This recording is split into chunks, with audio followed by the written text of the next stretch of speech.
There's something almost surreal about the fact that Walt Disney, the guy whose name became synonymous with childhood magic and happiness, spent years failing at basically everything he tried. Before the empire, before the theme parks, before Mickey Mouse became more recognizable than most world leaders, Disney was just a guy getting fired from newspapers, watching his companies collapse, getting his creations stolen from him. And maybe that's what makes his story so interesting. Because it's not about someone who had a vision and smoothly executed it. It's about someone who kept getting knocked down and somehow found reasons to get back up, even when staying down would have made a lot more sense. He was born in 1901 in Chicago, fourth of 5 kids. His father, Elias, was a difficult man, controlling and sometimes abusive, the kind of father who believed discipline meant fear. The family moved around when Walt was young, first to a farm in Missouri, then to Kansas City. The farm years were hard. Elias made his sons work brutal hours, and Walt later remembered that period as one where childhood basically didn't exist. Just work, exhaustion, his father's temper. They left the farm when Walt was 9, moved to Kansas City where Elias bought a newspaper delivery route. Walt and his brother Roy had to get up at 3:30 in the morning to deliver papers before school. Walt was a kid doing adult labor, and it marked him. School wasn't much of an escape. He was a mediocre student, bored by most subjects, more interested in drawing than anything academic. He'd doodle in the margins of his notebooks, sketch cartoons, lose himself in his own imagination. His father thought it was a waste of time, wanted him focused on practical things, real work. But Walt couldn't help it. Drawing was the thing that made sense to him, the thing that felt natural. When he was around 10, he sold a drawing of a horse to a neighbor for a nickel. It was probably the first time anyone paid him for his art, and it stuck with him. By the time he was a teenager, the family had moved back to Chicago. Walt enrolled in high school and took classes at the Chicago Academy of Fine Arts at night. He was starting to think maybe he could do something with art, make it a career somehow. But then World War I happened. Walt was too young to enlist, just 16, but he was desperate to go. He lied about his age and joined the Red Cross as an ambulance driver. He shipped off to France after the war ended, spent a year driving ambulances and drawing cartoons for the unit newsletter. It wasn't combat, but it was adventure, independence, the first time he'd been out from under his father's thumb. When he came back to the States in 1919, he knew he didn't want to go back to working for his father. He wanted to do something with art. He got a job at an art studio in Kansas City, making commercial illustrations. It was fine, steady work, but it wasn't enough. He was curious about animation, this new field where drawings could move. He started experimenting on his own, teaching himself the basics, making crude little cartoons. He convinced a local theater to screen some of his work, short animated ads and comedies. People liked them well enough, so he did what optimistic young people do. He quit his stable job and started his own company. Laughogram Studio, he called it. He hired a few other artists, started producing animated fairy tales, trying to build something. And for a minute, it looked like it might work. But Disney was 20 years old, knew nothing about running a business, nothing about managing money. The company burned through cash, couldn't keep up with costs, couldn't find enough clients. Within 2 years, Laughogram Studio went bankrupt, completely collapsed. Disney was broke, sleeping in the office, eating cans of beans, wondering what the hell he was going to do next. That's failure number 1, the kind that crushes most people. Your first real attempt at building something, and it crumbles. A lot of people would have taken that as a sign, gone back to a regular job, accepted that entrepreneurship wasn't for them. Disney didn't. He scraped together enough money for a train ticket to California, showed up in Los Angeles with $40 and a suitcase, ready to try again. He was 22. He and his brother Roy, who'd moved to California for health reasons, pooled their money and set up a small studio in their uncle's garage. They called it the Disney Brothers Studio. Walt started producing a series of short films called the Alice Comedies, which mixed live action and animation. A distributor in New York picked them up, and suddenly Disney had a business again. It wasn't huge, wasn't making him rich, but it was working. He could pay his artists, keep the lights on, grow slowly. Then he came up with a new character, Oswald the Lucky Rabbit. Oswald was a hit, popular with audiences, profitable. Disney poured himself into making Oswald cartoons better, more sophisticated. He was learning animation as he went, figuring out timing and personality and how to make drawings feel alive. The cartoons were good enough that his distributor wanted to renew the contract.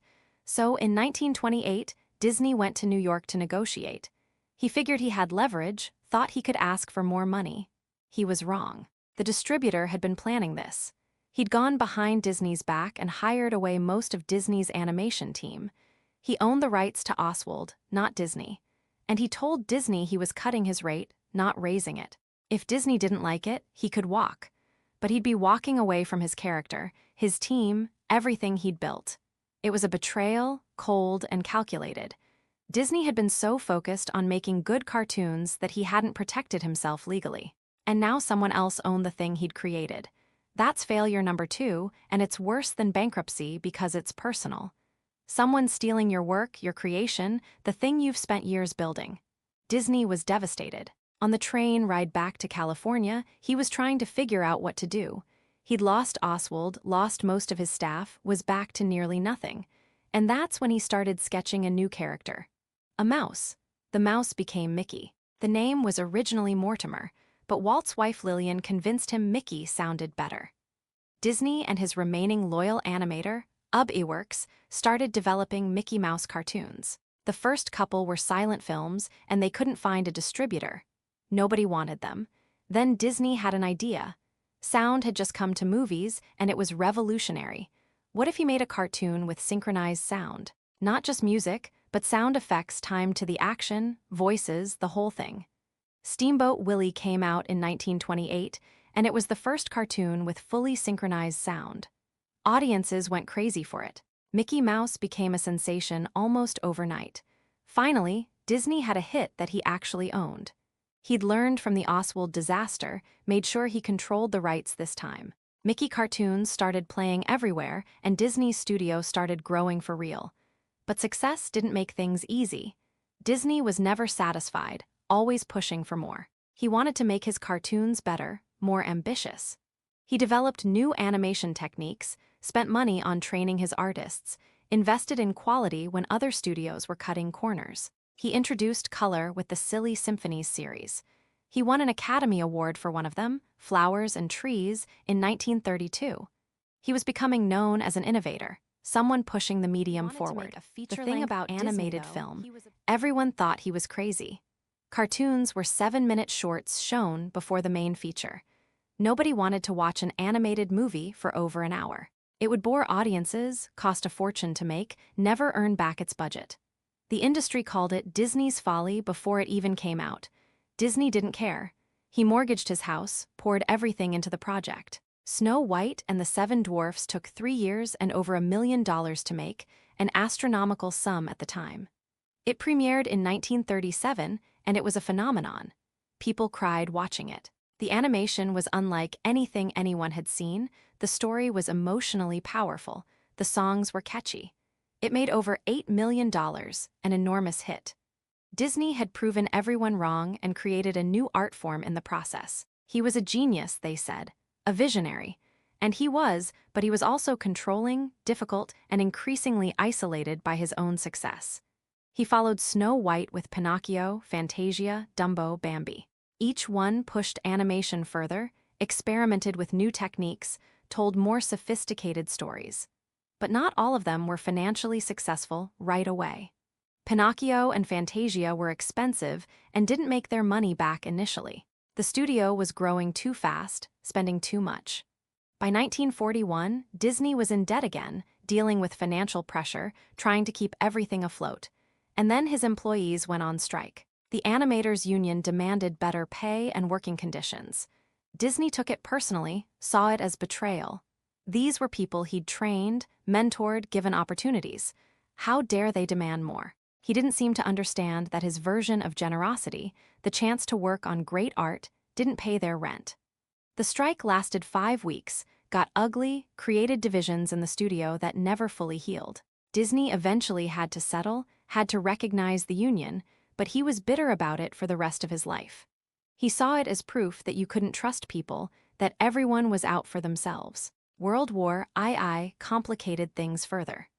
the government contracted Disney's studio to make propaganda and training films.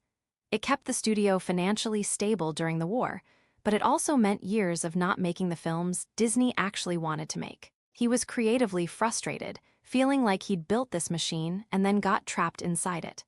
After the war, he started working on new animated features, but the magic wasn't quite the same. Cinderella, Alice in Wonderland, Peter Pan, they were successful, but Disney's heart wasn't fully in them anymore. He was thinking about something else. A new obsession was forming. He'd take his daughters to amusement parks and be disappointed by how dirty and chaotic they were. The rides were cheap, the employees were rude, there was trash everywhere. He started imagining a different kind of park, one that was clean and controlled and immersive, where families could step into a fantasy world. People thought this was another one of Disney's crazy ideas. He didn't know anything about theme parks, they said. It would cost a fortune, probably fail. Sound familiar? He started designing it anyway, obsessively. Drew plans, built models, visited other parks to see what worked and what didn't. He called it Disneyland. His brother Roy, who ran the business side of the company, hated the idea. Too risky, too expensive, too far outside what they knew. Disney didn't care. He used his own money, leveraged his TV show to raise funds, borrowed heavily.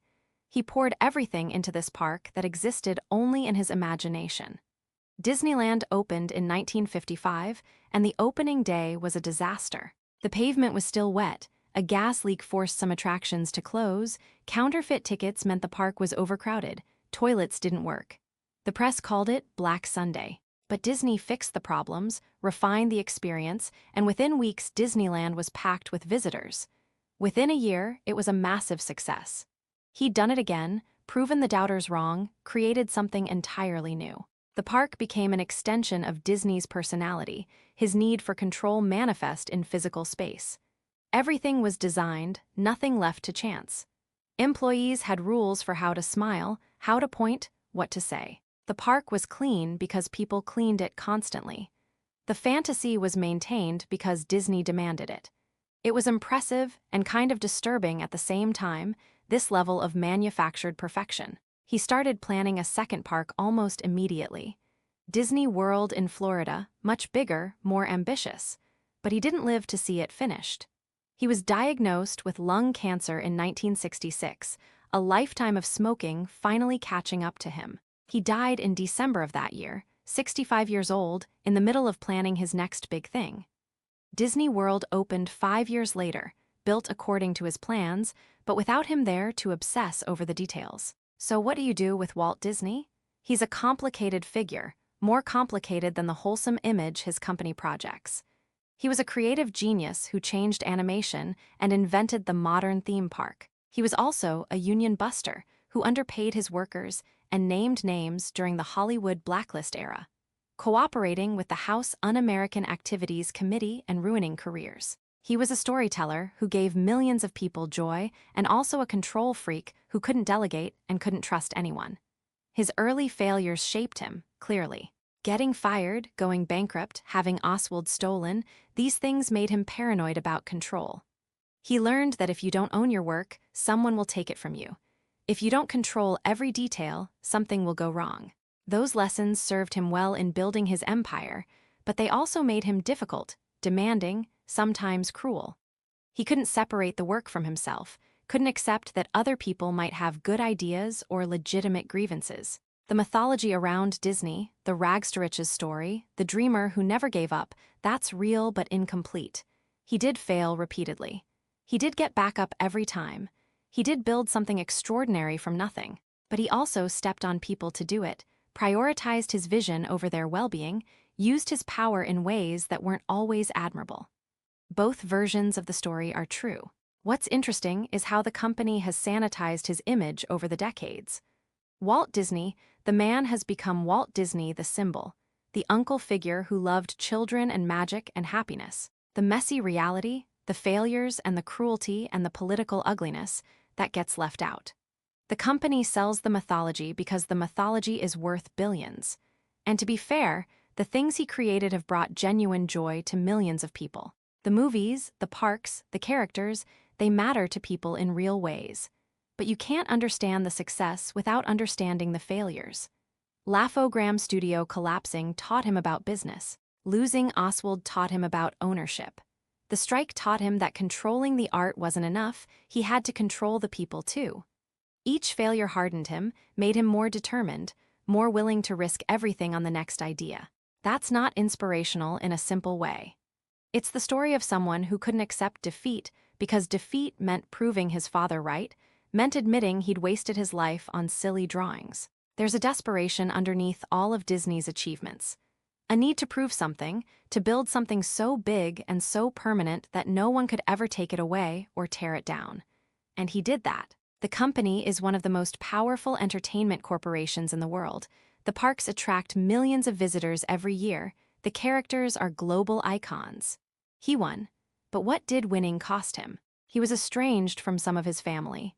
His relationships with his daughters were complicated.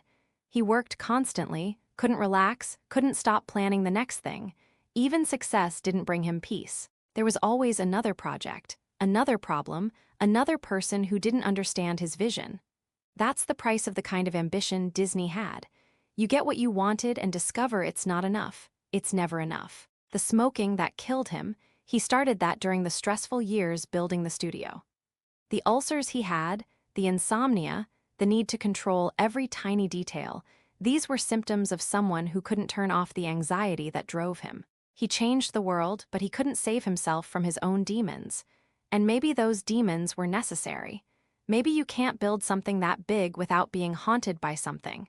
People who worked for him had mixed feelings. Some remembered him as inspiring, a genius who pushed them to do their best work. Others remembered him as tyrannical, someone who took credit for their ideas and fired people on whims. Both memories are probably accurate. He could be generous and petty in the same day, encouraging and crushing. He contained multitudes, like most complicated people.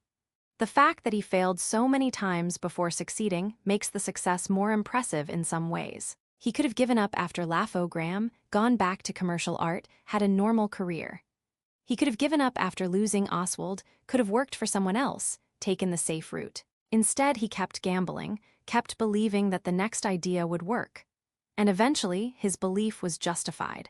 But think about how easily it could have gone the other way. If Steamboat Willie had flopped, if Snow White had been a disaster, if Disneyland had failed, we wouldn't know his name. He'd be a footnote, another dreamer who died broke and forgotten. The line between visionary and fool is thinner than people like to admit. Disney walked that line for years, and luck played a role in which side he ended up on. Talent too, obviously, and hard work and determination. But also timing, and finding the right collaborators, and having a brother willing to manage the finances while he chased his visions. Take away any one of those elements, and the whole thing collapses. What he left behind is complicated too.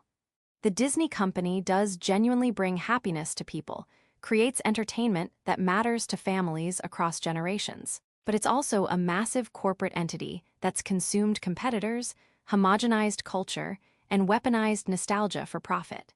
It's a company that pays its theme park workers poverty wages while making billions. It's a company that's more concerned with protecting its IP than with innovation. Would Walt approve? Hard to say. He'd probably love the scale and the control, hate the corporate bureaucracy. The parks are probably closest to his original vision. They're still obsessively controlled, still immersive, still selling a fantasy of a perfect world that never existed. And people still pay enormous amounts of money to visit them, to escape reality for a day or a week, to feel like kids again. That's what Disney understood. People want escape. They want to believe in magic, even if they know it's manufactured. Maybe especially because it's manufactured. The artifice is part of the appeal. His animated films created a visual language that defined childhood for generations. The princess narratives, the anthropomorphic animals, the songs, the happy endings, these became templates that the whole industry copied. Whether that's good or bad depends on your perspective. It gave us beautiful art and comforting stories. It also gave us narrow definitions of beauty, passive heroines, and sanitized versions of complex fairy tales. Disney shaped culture in ways we're still unpacking. The man himself remains elusive. He gave interviews, appeared on TV, sold the avuncular image. But what was he really like? What did he think about in quiet moments? Did he ever feel satisfied, or was there always another mountain to climb? His drive suggests someone running from something, not just toward something. Maybe from poverty, from his father's disapproval, from his own fear of being ordinary. He succeeded in being extraordinary, became immortal through his creations. But immortality doesn't mean happiness. Walt Disney failed before he succeeded, and maybe the failures were necessary. They taught him what the success never could have. They gave him the hunger, the paranoia, the refusal to accept limitations. They made him who he was for better and worse. And who he was changed everything. The entertainment industry, theme parks, animation, family entertainment, all of it runs through him. You can't understand modern culture without understanding his